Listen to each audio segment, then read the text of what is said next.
Quiero decirles que no vengo acá a contarles desde el laboratorio de neurociencias qué hacer con los chicos, porque creo que un error de la neurociencia podría ser pecar de soberbia. Es increíble el avance que hemos tenido en las últimas décadas en el estudio del cerebro. Es evidente que la neurociencia tiene que trabajar en el futuro construyendo puentes con otras disciplinas, desde respirar hasta resolver los problemas filosóficos más complejos, los hacemos con nuestro cerebro. Entonces es claro que el avance en el estudio del cerebro va a impactar en la educación. Va a impactar en la educación, ¿por qué? Porque los chicos aprenden con el cerebro, porque ustedes educan con el cerebro, y porque cualquier nuevo conocimiento en esta área va a tener un impacto directo en múltiples áreas de nuestra sociedad y del conocimiento. Pero la neurociencia no puede explicar todo. Tenemos que trabajar conjuntamente, en este caso de neuroeducación o educación y neurociencias, neurocientíficos y educadores. Porque nosotros podemos saber la biología del cerebro, pero no sabemos qué pasa en el aula. Y ustedes tienen experiencia, conocen al alumno, conocen qué pasa en el aula. Entonces, el futuro va a estar en la interacción entre las neurociencias y la educación. ¿Por qué las neurociencias han tomado una dimensión interesante, importante en los últimos años? Bueno, porque es una rama de la ciencia que estudia en forma multidisciplinaria e interdisciplinaria el cerebro humano con los métodos de la ciencia. No solo investiga enfermedades prevalentes como la depresión, la ansiedad, el Alzheimer, el Parkinson, sino investiga también el cerebro normal, cómo funciona la toma de decisiones, cómo memorizamos, cómo olvidamos, los mecanismos de la atención, el lenguaje, la lectura, la conexión social. Y esto se hace, como dije, de manera multidisciplinaria. No hay solamente neurólogos o psiquiatras o neurocirujanos. En nuestro laboratorio hay matemáticos, educadores, físicos, economistas, filósofos. O sea que es multidisciplinaria y está ayudada, la neurociencia moderna, de nueva tecnología. Hoy hay una importante nueva tecnología en la genética, hay una importante tecnología en las imágenes. Podemos saber qué pasa en nuestro cerebro cuando imaginamos, cuando recordamos, cuando tomamos una decisión.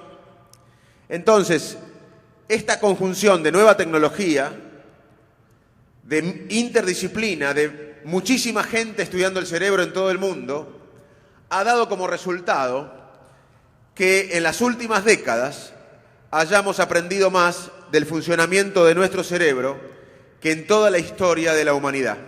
Hoy sabemos que el conocimiento se genera en equipo. Repito, el conocimiento actual se genera en equipo. Hoy es muy importante la inteligencia colectiva.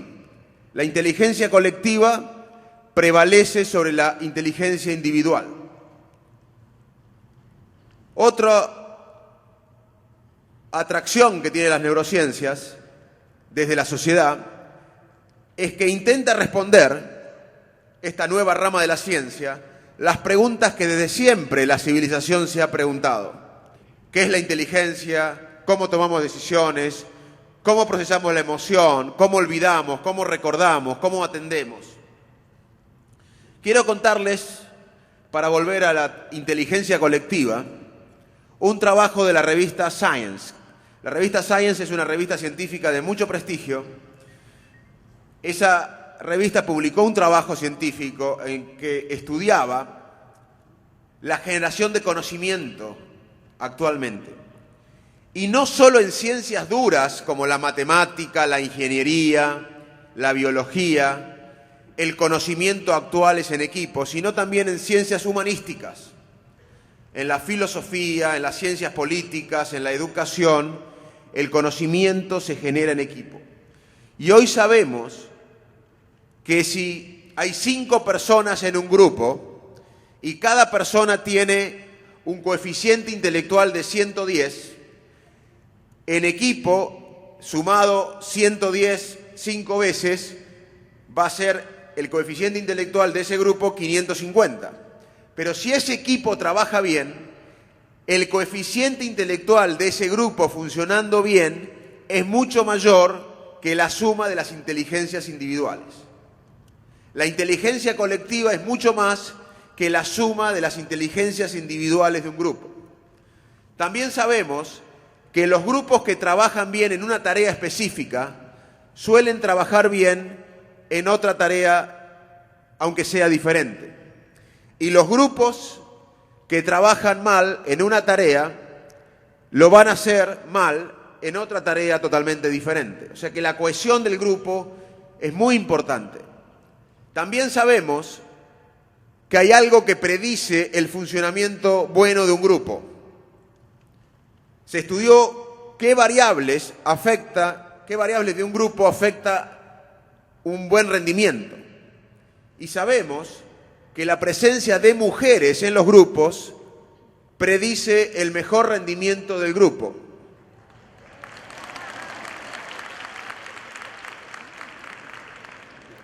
No se sabe por qué. Se cree, es la verdad, se sabe bastante bien la correlación de presencia de mujeres y éxito de un grupo. Lo que no se sabe bien es por qué. La hipótesis más relevante o más prevalente es que la mujer maneja las emociones en forma diferente al varón en general, y el manejo de emoción en un grupo es muy importante. Ahora, ¿qué es la inteligencia? ¿A qué llamamos inteligencia? Bueno, primero quiero responder con humildad. La ciencia hoy no puede medir toda la inteligencia del ser humano. Si podemos hacer una definición reduccionista, como todas las definiciones, y decir que la inteligencia es la capacidad de resolver un problema nuevo, la ciencia no está en condiciones de medir la complejidad de la inteligencia humana. Podemos medir algo de la inteligencia, el famoso coeficiente intelectual, que tiene que ver con resoluciones aritméticas, matemáticas, visoespaciales, pero eso para nada representa la inteligencia total de un ser humano. ¿Cómo medir la ironía? ¿Cómo medir el humor? ¿Cómo medir la creatividad?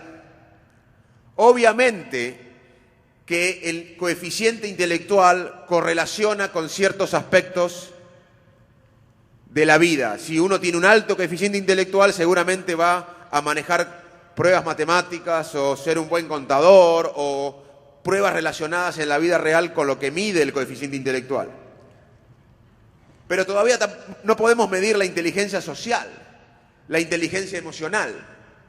Y hoy sabemos que el liderazgo en un grupo, o en una empresa, o en una escuela, no pasa tanto por la inteligencia analítica, sino por la inteligencia social. Lo que quiero decir es que la ciencia hoy puede medir el coeficiente intelectual, que es algo importante, pero que para nada representa la inteligencia en general. En términos de toma de decisiones, ¿cómo tomamos decisiones los seres humanos? Bueno, Algunas veces tomamos decisiones racionales, conscientes, explícitas, pero no siempre. Es más, la mayoría de las veces tomamos decisiones intuitivas, automáticas, para sobrevivir en una vida con constante demanda de toma de decisiones. No podemos racionalizar cada toma de decisiones. Entonces, el cerebro humano que tiene nuestro cerebro, el de todos ustedes, es producto de miles y miles y miles y miles de años.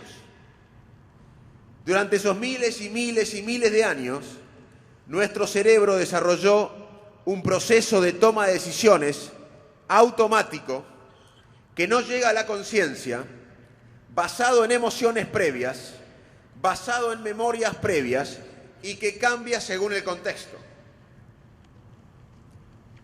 Vamos a ver, cada hecho emocional que vivimos nos deja un sello en nuestro cuerpo y queda como una memoria que a su vez utilizamos inconscientemente para tomar próximas decisiones.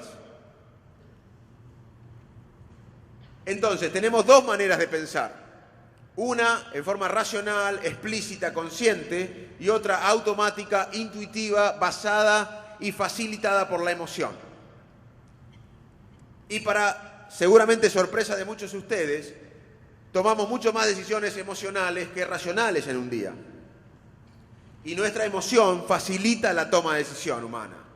La toma de decisión humana no es un proceso puramente lógico y racional, sino que está facilitado por la emoción. Entonces, un chico en el jardín, en la escuela primaria, en la secundaria, que está depresivo, ansioso, que tiene algún trastorno emocional, claramente va a tomar decisiones que pueden ir en contra de sus intereses o en contra del largo plazo. Otra cosa de la que quiero hablar es de la memoria. Hay diferentes tipos de memoria. Por ejemplo, nadie de nosotros recuerda dónde aprendió que Mar del Plata es una ciudad de la provincia de Buenos Aires. Todos sabemos que Mar del Plata es una ciudad balnearia, pero nadie recuerda dónde aprendió que Mar del Plata es una ciudad balnearia. ¿O cuándo? No hay un dónde y un cuándo, hay un qué. Mar del Plata, ciudad balnearia. Esto que es micrófono, esto que es suéter, esto que es camisa. No hay un dónde y cuándo. Nadie recuerda dónde aprendieron que esto se llama camisa. Esa memoria se llama semántica. La memoria semántica es el concepto de las cosas, es el qué. Y si bien el cerebro trabaja en red, hay un área de la parte temporal lateral, del área lateral temporal, que es clave para esa memoria semántica. Hay otra memoria, que es la que tiene dónde y cuándo. Por ejemplo, todos recuerdan a dónde estaban cuando Bergoglio fue elegido papa. Ahora, ninguno se acuerda dónde estaba el día después, a las 3 de la tarde, de que se enteraron de que Bergoglio era papa o de que cayeron las Torres Gemelas, o el día anterior. Eso se llama memoria episódica. Memoria episódica, dónde y cuándo. La otra memoria era semántica, ¿qué? No hay un dónde y cuándo en la memoria semántica. En la memoria episódica es el día que ustedes se recibieron, el casamiento de ustedes, el casamiento de un hermano, de un hijo, dónde y cuándo. Hay otro tipo de memoria, que es la memoria operativa, la memoria online, operativa o online. Es la memoria que tenemos cuando tenemos un número de teléfono en la cabeza, lo marcamos, hablamos con la persona que queremos hablar y luego olvidamos ese número. Es una memoria online que permite otras tareas cognitivas. Eso se llama memoria operativa o memoria online. Y tenemos otra memoria que es facilitada por la experiencia y por la práctica. Una persona con Alzheimer no sabe qué es un tenedor, pero puede comer perfectamente. Andar en bicicleta es un aprendizaje motor facilitado por la experiencia. O si yo les pongo 20 palabras cruzadas acá y el resto de la charla la completamos, y a la semana yo vengo y pongo 20 palabras, 10 estaban antes y 10 son nuevas, ustedes van a completar más rápido las que hicieron antes, aun si no se acuerdan que la completaron. Porque hay una memoria que se llama priming, que es facilitada por la práctica. Cada una de estas memorias tiene una red cerebral. Si bien el cerebro trabaja en red, cada una de estas memorias tiene un circuito cerebral más específico. Ahora vamos a la memoria que son importantes para el aprendizaje, la semántica, sobre todo la online, y la memoria episódica. La memoria online se puede afectar con estrés. El estrés afecta a la memoria online. La depresión afecta la memoria online. La ansiedad afecta. Y la memoria puede ser, a grandes rasgos, dividida en 3 etapas. Una etapa es la atención. Uno tiene que atender a algo para luego recordarlo. Por ejemplo, uno va al cine. En el medio de la película hay una trama en la montaña, en una casa en la montaña, pero en ese momento ustedes están pensando a dónde van a ir a comer luego del cine con su pareja. Cuando salen caminando del cine, la pareja le dice, ¿te acordás en la casa de la montaña que pasó? No, me acuerdo nada. Porque en ese momento uno estaba pensando en otra cosa. Uno no puede recordar lo que no atendió. El primer paso de la memoria es la codificación y la atención, luego la consolidación y luego la evocación. Pero si no atendemos, no podemos recordar, no porque tenemos problemas de memoria, sino porque tenemos problemas de atención, que es el primer paso en la memoria. Y el estrés, la ansiedad, la depresión, que son disregulaciones emocionales que pueden tener los alumnos y los docentes, afectan la memoria, pero no es un problema de memoria, es un problema de atención que repercute en la memoria. Un aspecto importante de la memoria, muchas veces, es que hoy sabemos que muchas veces la memoria de los hechos que vivimos no son los hechos que vivimos tal como pasaron, sino el último recuerdo de esa memoria. Repito, cada vez que memorizamos algo, el cerebro lo reconstruye. Cada vez que recordamos algo, el cerebro puede manipularlo y puede modificarlo. Porque cada vez que evocamos una memoria, esa memoria se hace vulnerable a nuevos cambios. Y uno puede agregar emociones, datos nuevos, sobre todo si cuenta la historia con un vino blanco, tinto, champagne. Entonces, la memoria humana no es muchas veces el hecho que vivimos, sino el último recuerdo. Esto es como un documento Word. Uno abre un documento Word en la computadora el viernes, le pone un nombre y lo trabaja. El sábado lo abre, lo modifica y lo guarda. Y el domingo lo que abre es lo que hizo el sábado, no el viernes. Otro aspecto importante es el olvido. El olvido es necesario, es fisiológico. Antes pensábamos que el sueño era un proceso pasivo. Hoy sabemos que hoy gastamos energía cuando dormimos, que en el sueño consolidamos memorias. El sueño es importante para consolidar ciertas memorias de los días previos. De hecho, muchas veces dicen, pero ¿cómo soñé con este que lo vi el día anterior? ¡Qué casualidad! Y bueno, justamente porque de alguna manera el cerebro está filtrando información y consolidando memorias mientras dormimos. Hoy gastamos energía cuando dormimos. El sueño consolida la memoria. Dormir bien mejora la memoria. Si uno aprende una tarea antes de dormir, duerme bien, al otro día va a rendir mejor si durmió bien comparado con si durmió mal.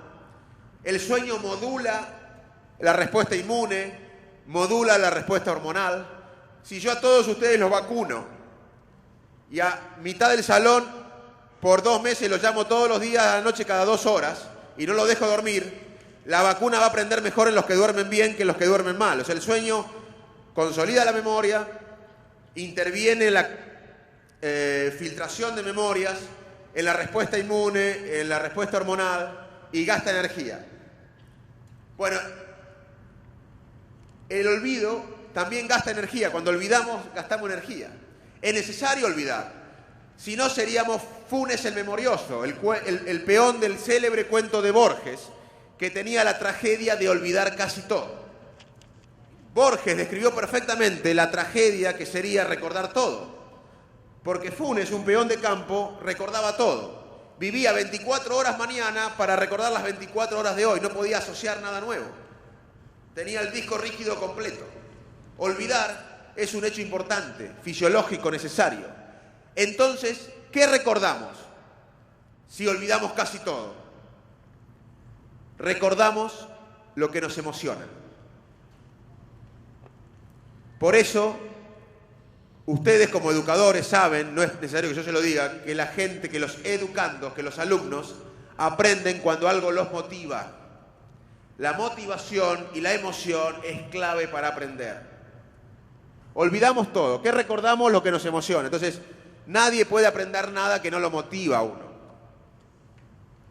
Y ustedes son claves porque el contacto personal es clave para aprender. El contacto personal. Por eso es importante saber que la educación a distancia, por internet, va a ser complementaria, pero nunca va a reemplazar el trabajo personal de cada uno de ustedes. Hubo un experimento que hizo Patricia Kuhl en Estados Unidos y agarró a chiquitos de 2 o 3 años que estaban aprendiendo su idioma materno, que era inglés, nunca habían escuchado otro idioma en su vida, y los separó en 3 grupos, como acá. Aquel grupo de chiquitos de 2 o 3 años que estaban aprendiendo inglés y que nunca habían escuchado otro idioma que el inglés, les puso un chino presente, físicamente el chino, que les enseñaba chino por un tiempo determinado. Al otro grupo de bebés, de la misma característica, bebés de 2 o 3 años que nunca habían escuchado otro idioma que el inglés, les puso el mismo chino, pero por televisión, enseñándole lo mismo.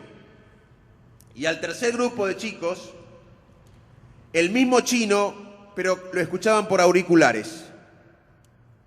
O sea, los bebés tenían las mismas características, todos de la misma edad y nunca habían escuchado otro idioma que el inglés. A los 3 grupos los pusieron a estudiar chino. Uno con un chino real, hablándoles en chino y enseñándole. El otro con video, por televisión, con el mismo chino diciendo lo mismo. Y el tercer grupo con auriculares, con el mismo chino diciendo lo mismo, la misma técnica.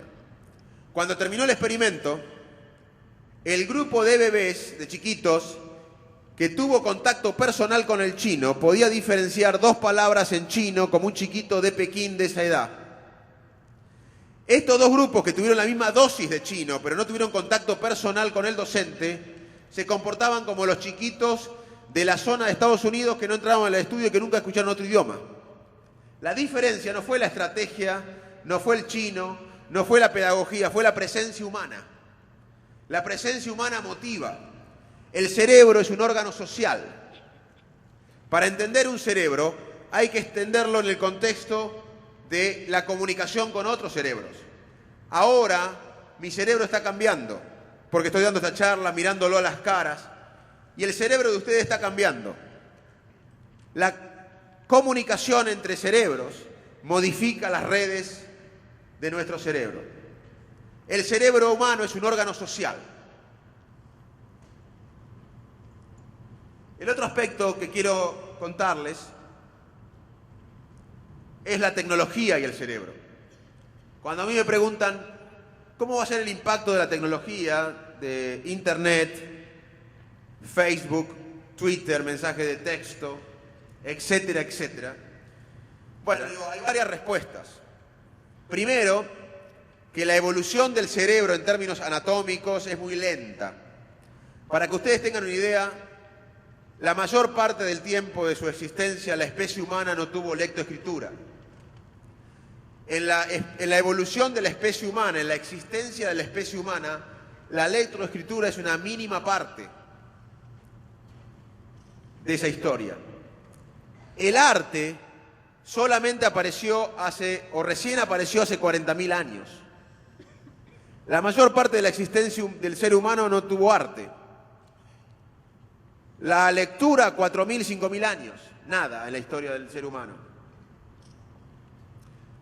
O sea que la parte anatómica del cerebro no va a cambiar por la tecnología. No va a haber un tercer lóbulo cerebral por Twitter o Facebook o Internet o mensaje de texto. Ahora, ¿qué pasa en los chicos y adolescentes? No se sabe. ¿Por qué? Porque el cerebro humano termina de desarrollarse, la parte frontal, entre los 20 y 25 años de edad. Repito, el cerebro humano se termina de desarrollar entre la segunda y tercera década de vida. Entonces, el impacto de la tecnología en los más jóvenes no está estudiado. Pero hay algunos datos que algunos juegos visoespaciales son de mucha utilidad para los chicos y que en buena dosis, una dosis moderada, no serían malos, al contrario, podrían beneficiar cierto nivel de atención y cierto nivel de rendimiento en habilidades visoespaciales. Pero ojo, lo que se sugiere ahora es un tiempo razonablemente justo. ¿Qué pasa con el lenguaje? El lenguaje también es una adquisición bastante reciente en la evolución de la especie humana.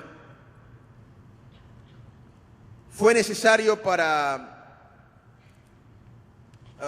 mejorar la gestualidad. Fue importante cuando pasamos a ser bípedos.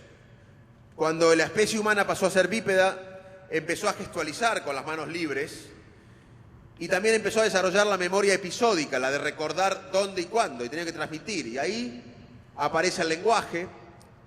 Y en chicos que tienen un déficit específico del lenguaje, hay una mutación genética de un gen que es muy similar al que tienen los primates que no hablan. O sea que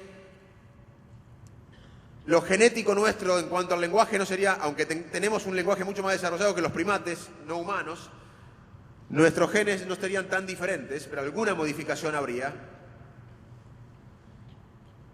Y aún más reciente fue la lectoescritura. Se crea a partir de la necesidad de tener números para los comerciantes, y la lectoescritura adapta al cerebro, no el cerebro, no es al revés. Y no es que se crea un área nueva, la lectoescritura usa áreas ya establecidas y conexiones en el cerebro. Y lo interesante es que idiomas como el chino, o el francés o el castellano usan las mismas conexiones y redes cerebrales para la lectoescritura. ¿Por qué doy lugar a emoción en una charla de cerebro y educación? Porque hay que cuidar la emoción del docente y la emoción del alumno. La emoción puede afectar, como vimos, la memoria, la toma de decisiones, procesos claves. La emoción facilita nuestra conducta. Somos seres emocionales. No somos aemocionales. Ustedes ahora están aburridos o contentos o sorprendidos o enojados o angustiados, pero están con una emoción. Y esa emoción va a facilitar procesos cognitivos como la toma de decisiones o como la memoria o como la atención. Así que es muy importante que en esta nueva era que intentamos recorrer juntos la educación y la neurociencia, entendamos que un puente importante es el manejo de las emociones, tanto de los alumnos como de los docentes. Ahora sí, para terminar, quiero hablar de la principal emoción, el miedo. Hay varias emociones básicas o primarias y emociones secundarias. Darwin fue el primero que detectó que había emociones básicas en varias especies. La tristeza, la alegría, la sorpresa, el disgusto, el miedo y el asco. Estaban en diferentes especies. Paul Ekman, un psicólogo estadounidense, viajó a Papúa Nueva Guinea y estudió una tribu que no tuvo contacto con Occidente. Y vio que esas emociones básicas estaban presentes. Si alguien de la tribu le decía, ¿qué cara pones si se muere un chico? Ponía cara de tristeza. ¿Qué cara pones si nace un chico? Ponía cara de alegría. Entonces Paul Ekman dijo, si Darwin se dio cuenta que tenemos emociones básicas en las diferentes especies, y si estas emociones básicas están en diferentes culturas y tienen un rasgo facial característico, debe tener algún sello biológico. Hoy sabemos que el miedo tiene un sello biológico, un circuito neural específico, la tristeza, la alegría, etc. Y hay emociones secundarias que dependen de la cultura, la vergüenza, el orgullo, la culpa, depende de cada cultura, no depende de la biología. La conducta humana es una mezcla de la biología y el entorno y el ambiente. Y el miedo paraliza. El miedo es una herramienta que tenemos para detectar peligro, es un mecanismo de ansiedad. Pero muchas veces detectamos peligro donde no hay, porque de la manera que pensamos es la manera que sentimos. Si yo pienso ahora que mis hijos están teniendo un problema grave, me voy a sentir mal. Si yo pienso ahora que mis hijos están jugando con los amigos, me voy a sentir bien. Y yo no sé qué están haciendo mis hijos. Pero yo cómo creo la realidad va a impactar en cómo me siento. Y muchas veces, con el estrés, con la vida moderna, empezamos a detectar peligro y tenemos miedos. Y esta ansiedad, que es la capacidad de detectar peligro, que es normal, se convierte en ansiedad patológica. Y es la psicopatología más prevalente en el mundo moderno. ¿Y por qué es importante? Porque paraliza. Y la parálisis no nos lleva a crecer, a trabajar en equipo y a crear. Hoy no tenemos ni idea de cómo el cerebro genera la creatividad. Lo que sí sabemos es cuándo creamos. Cuando estamos descansando, cuando estamos entre dormidos, cuando estamos caminando por el campo, la playa, relajados. Pero antes de eso, tuvimos que haber pensado el problema en forma obsesiva. Si yo voy a caminar por la playa mañana, despreocupado, y aparece una solución a un problema científico, es obvio, porque yo lo pensé todo el año ese problema, pero no me vas a solucionar un problema que tienen ustedes en su trabajo o un matemático. El momento de eureka sucede cuando estamos descansados o cuando estamos durmiendo, o entre dormidos, pero antes tenemos que haber pensado obsesivamente en un problema. Para crear no hay que tener miedo, hay que equivocarse. Si no, pregúntenle a Steve Jobs, a Bill Gates si no se equivocaron, a Picasso si no pintó algo malo. Hay que estar un poco loco, no mucho, y hay que pensar obsesivamente en un problema, pero luego relajarse. Muchísimas gracias.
Thank you.